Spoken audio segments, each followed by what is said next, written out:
All right, welcome everybody to Thursdays at 3. We are so glad you could join us. We are here, a group of functional medicine health coaches, to answer all the questions to your burning health needs. So, just a quick disclaimer because we have to say so. We're not doctors. This is not medical advice. If you have a medical question that you need answered, you need to go to your primary care physician. All right. So we're here to educate, inspire, and empower you to take control of your health and to get your questions answered. So I'm going to get started. I am Joe Coburn. I'm sitting here in Western New York, and we're entering holiday season. So I just want everyone here to tell us what your favorite holiday is for today's fun fact. All right, ladies? So my favorite holiday is Christmas. I know it's boring, but I love it. I love the lights. I love having family around, and who doesn't like gifts, right? So that's my favorite holiday. Ralda, why don't you go next? Just your name, where you're sitting, and what your favorite holiday is. Yes, I'm Ralda Georges from New Jersey, and my favorite holiday again is Christmas, and second, Thanksgiving, because I love hosting Thanksgiving and be thankful for all the good things in my life. The most important things is my kids, my health, and everything I have. Thank God for everything. Yeah, good job. Celeste, where are you joining us from today? I am from upstate New York, but not nearly as far up as you are, Joe. So, but we love New York, and I guess my favorite holiday, I'm going to say, for me, I try to make every day a holiday. Every day is special. What a great philosophy.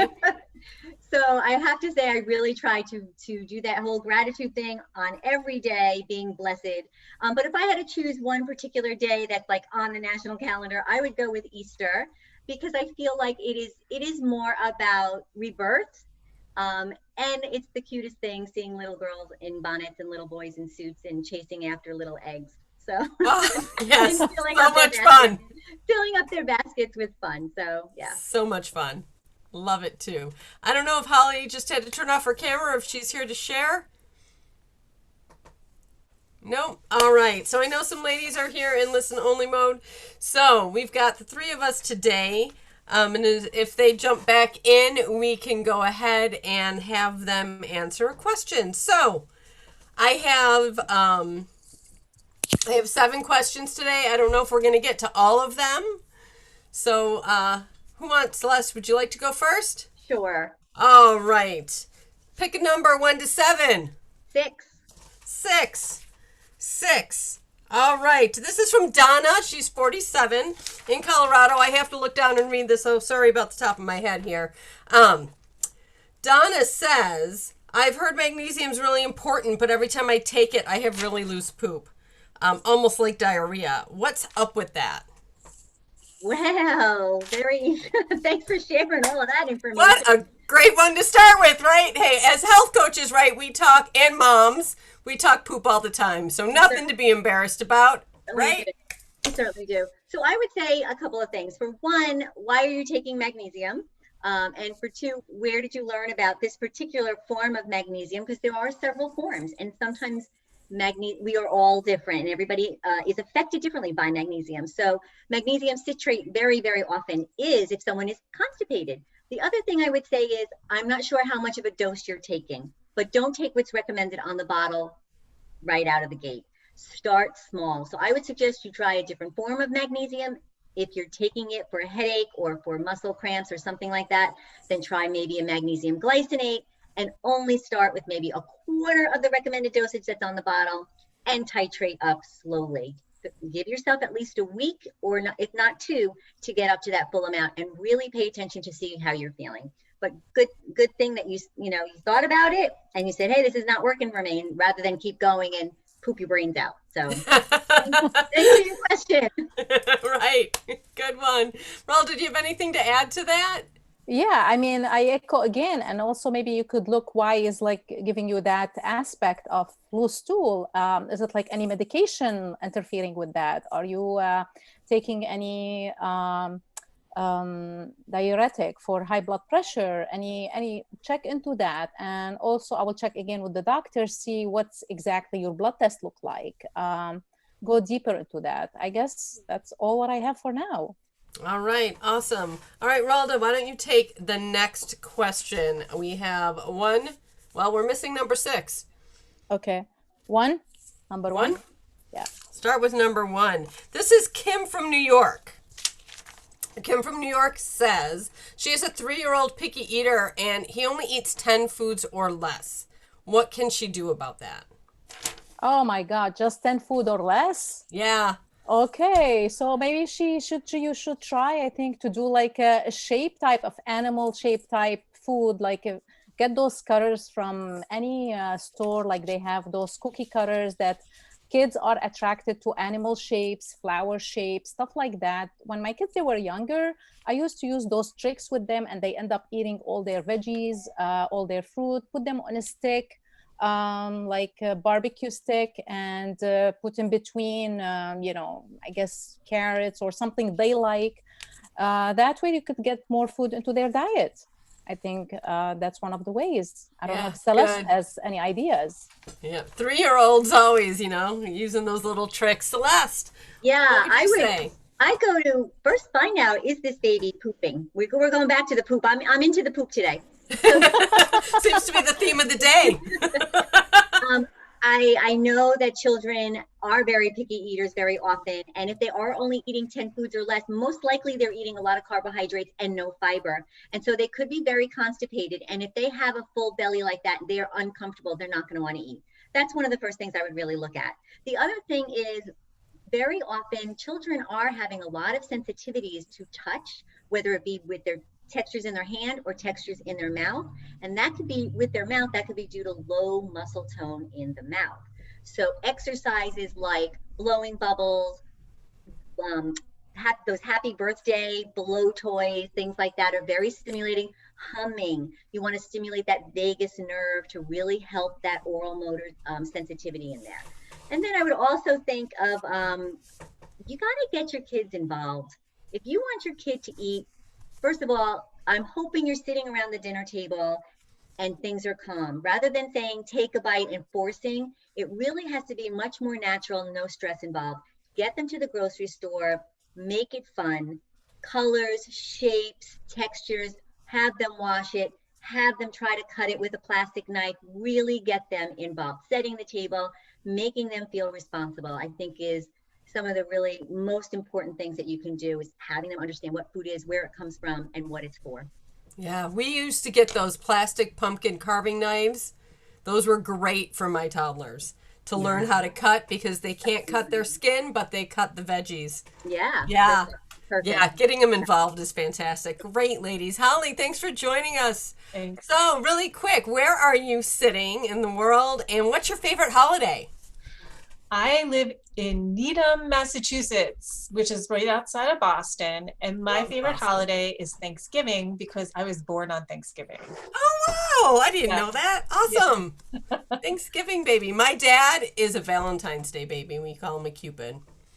Love holiday birthdays. So much fun. All right. Well, guess what? You're up next. I have Oh, thank you. 2, 3, 4, 5, or 7. I'll take lucky 7. I'm a craps person. Lucky 7. All right. 7. Another magnesium question. This is from Nick, 58 in Connecticut, neighboring state, right?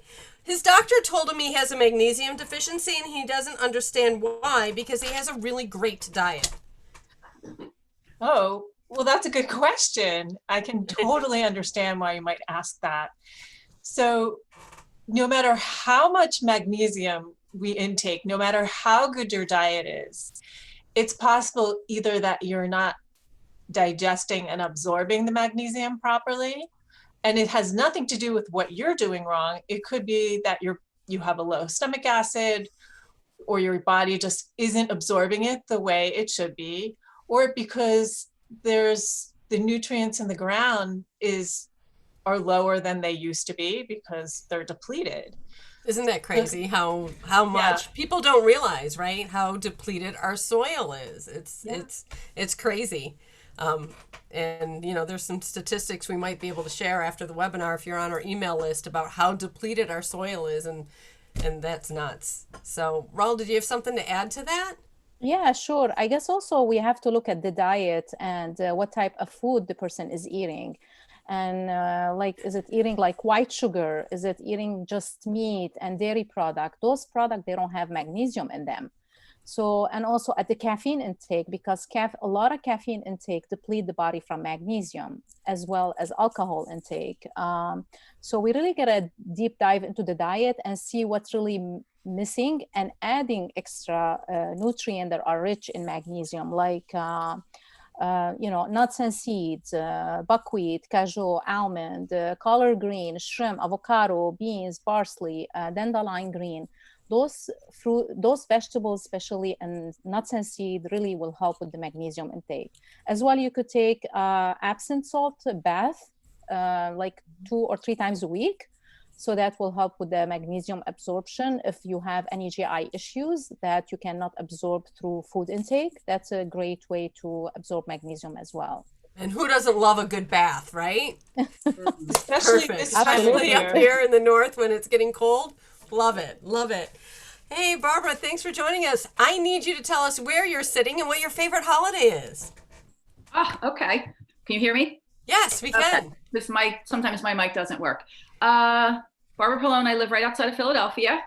And my favorite holiday is Thanksgiving. All right. Yeah, seems to be a popular one, and we have a Thanksgiving baby in our group. So awesome. All right, you're up next. I have 2, 3, 4, and 5 left. How about 4? 4. Awesome. All right, 4 is from Joan. She's 52. She lives in Virginia. How can I protect my bones as I age? My mom had severe osteoporosis and broke her hip. I really don't want to repeat her experience. That's a great question, because Yes. everybody thinks the answer is calcium, right? Right. Not the easy answer. Yes, No. we need calcium, but calcium is just one of many minerals that we have in our bones. And really what we want is flexible bones. One of the things that we talk about doing is exercise. Weight-bearing exercise really helps the muscle mass, and it helps to support the structure of the bones as we age. Also, with loss of a lot of progesterone, which we need to help with the balancing of losing bone, adding to bone. Sometimes, making sure we have a good estrogen progesterone balance in our bodies as we age helps. Also, the best way to get calcium is food. Dark green leafy vegetables, certain nuts and seeds are very high in calcium, broccoli, and it's much more bioavailable. The body knows how to use it. Trying to take high dose calcium can actually be, studies have shown that it can be a little dangerous, in that it can push calcium where it doesn't belong in soft tissue. Yeah. So we try to get it as we can, small supplementation, and trying to get it from food. Awesome. Celeste, do you have anything to add to that? No, I thought that was great. Thanks for sharing as much information as you did. And I think the only thing I would say is, it's not just, as she said, it's not just about calcium, right? Vitamin D is so important, right? Magnesium also so important to get the calcium to be ushered into the bone matrix where it's needed. Bone is constantly being rebuilt and broken down and taken away so that new bone can be made. And the flexibility aspect is spot on. So the more we try to make our bones stiff and rigid with some medications that are out there, the less flexibility we have. So if you're going to fall, not only do you need strong bone, but you also need flexible bone. So exercise, as she said, is one of the greatest ways to do that. Awesome. Great job. All right. Who do we have next? I have 3 questions left. Do we have someone who wants to go first again? We can just start again at Ralda. Okay, go ahead. 2, 3, 5. 3. 3. This is Robert from Georgia. He's 32. I can't seem to get through my afternoon without a bit of a pick-me-up. 2 o'clock finds me at the coffee station. I know it isn't a good habit, but what else can I do? Okay, so let's look at your sleep habit. How are you sleeping at night? Is it are you getting to bed every day the same time? Are you getting enough sleep? That is reason why somebody like, like feeling tired at 2 o'clock. Are you getting enough nutrient, like especially iron, zinc, and B vitamins? How is the diet? Is it vegan? Is it normal diet? We really have to dig deeper and see what's causing that trash at 2 o'clock. Yeah. I mean, it could be Sleep many is things. Sleep is a major sleep is thing. huge, right? Like Yeah. if you want to get through the day, you got to be able to sleep at night. So, Barbara, do you have something to add to that? I would just add that in looking at the diet, if you're eating a lot of high refined carbohydrates in the early part of your day, you're going to get a large spike from the blood sugar, which is going to give you energy, but then you're going to get a large drop, and it can really lead to that 2 or 3 o'clock lull where you start to feel tired. So maybe eating something that has a little more protein, less carb, less refined type of products can help you to balance the blood sugar better through the day so that you don't have those Highs and high lows. energy followed by the lows. Yep. Yep. Great. All right, Holly, 2 or 5? 2. 2. Derek, 28 from New Jersey says, is there an alternative to Advil? Oh, wow. That's a good question. First question is for you, why are you taking Advil? Do you have inflammation? And what's causing that inflammation? I would say curcumin is very good at reducing inflammation, especially if you're taking it with pepper or with a pepperine with it. What is somebody tell me what is the curcumin that is more sustainable? Ariva. Ariva. Curcumin. Yeah, curcumin. So yeah, that's a great substitute for anti-inflammation medications or non-steroidal anti-inflammatory drug, which also decreases stomach acid and reduces any nutrients that are going to be absorbed through your gut. Yeah, So, you always have to look at that flip side of the coin and what it's doing, right? Raul, did you have anything to add? I guess at this point, I think it's pretty good what she said, Holly. I think, but just to make sure that curcumin is taking and checking out what other medication that the person is taking before taking curcumin, because could interfere also with other medication. I will check that with the doctor and make sure it's okay to take it. Perfect. Awesome. All right, last one. Celeste, you want to try it? Sure. Number 5.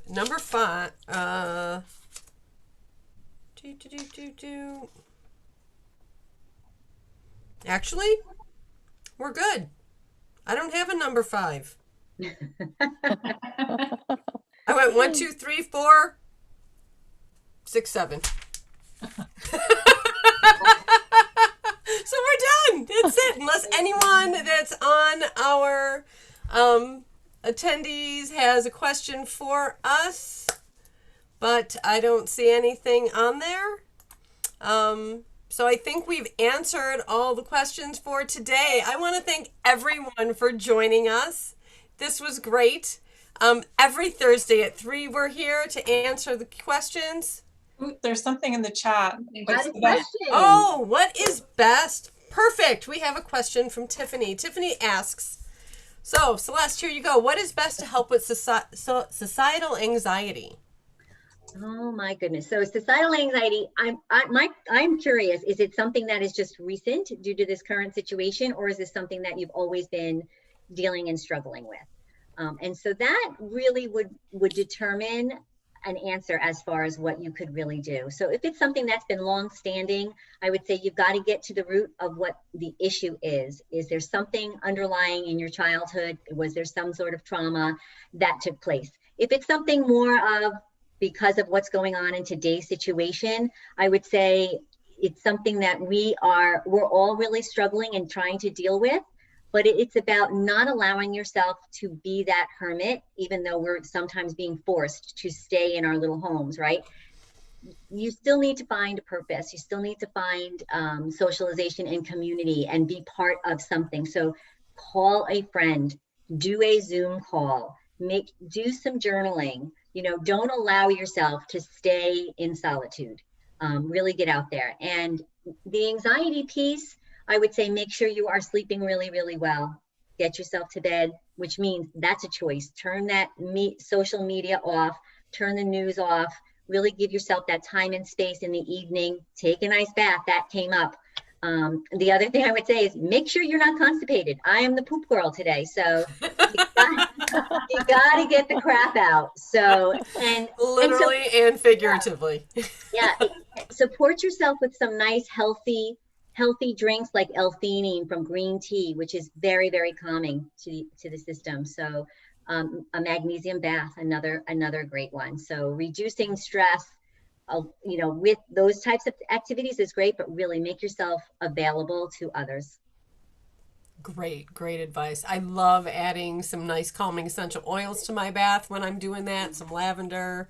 I've got some blends, that are great for that. And I love the tea. Like just brewing that cup of tea, turning down the lights, lighting a candle, hopping in a tub. What a great way to end the day. Anyone else have anything that they can think of for that anxiety piece that really has helped them during this time? Because I know for me, even as social as I am, as many Zooms as I'm on, there are moments when something comes across your news feed and you weren't even expecting it, and you're like, okay, deep breath. Let's get centered, let's gain some perspective, and let's get that mindset shift, because at the end of the day, I think we all want the same thing. And we're just, connecting heart to heart was something that I had put on. When you really actually phone a friend and you have that heart to heart connection, you realize that no matter what circle we colored in, we're all on the same page. We're all here at the end of the day. We want to be happy and healthy and thrive and live in a safe society. So yeah, all those things. Anyone else have anything to add to that? No, but Joe, we have another question from Della. Her friend is asking for tips on constipation. Oh, awesome. Okay, Yeah. so I guess Della, for your friend, if she's constipated, look again at the diet, how her diet is. Is she's eating enough vegetable during the day? Is she's drinking enough water? I will ask, she need at least half the amount of her weight in ounces water. Example, if she weighs 120 pounds, she needs 60 ounces of water per day to help her to go to the bathroom. Because even still, if she's still eating vegetables and not drinking enough water, that will really buck things up. And we have our expert Celeste. She could add to my comment here. It's another poop question, Celeste. Another poop question. Yeah, just color me brown today. You look better in purple. Yeah, I would say one of the Rawls is so right there with hydration, so important, right? Yes, half your body's weight in water on a daily basis.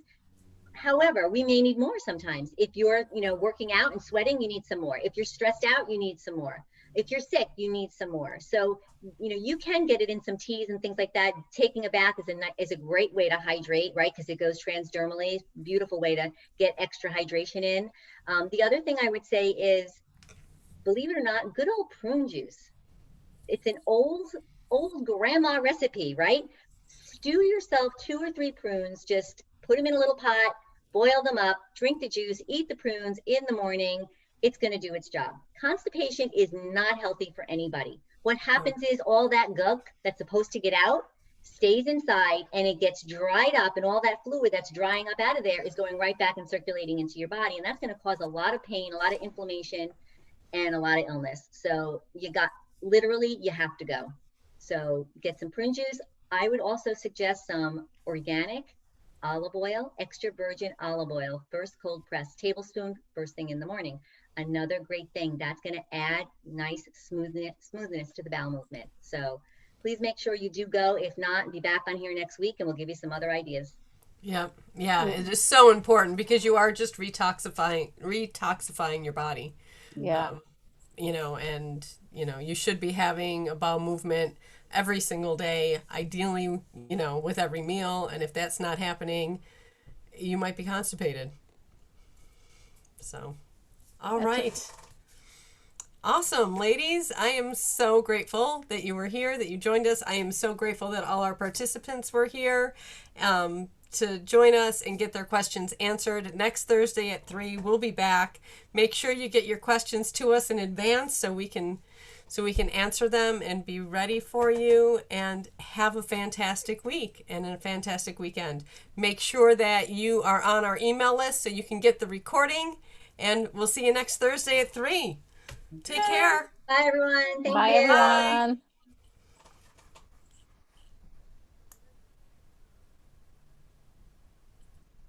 Still recording, Joe? Did you stop?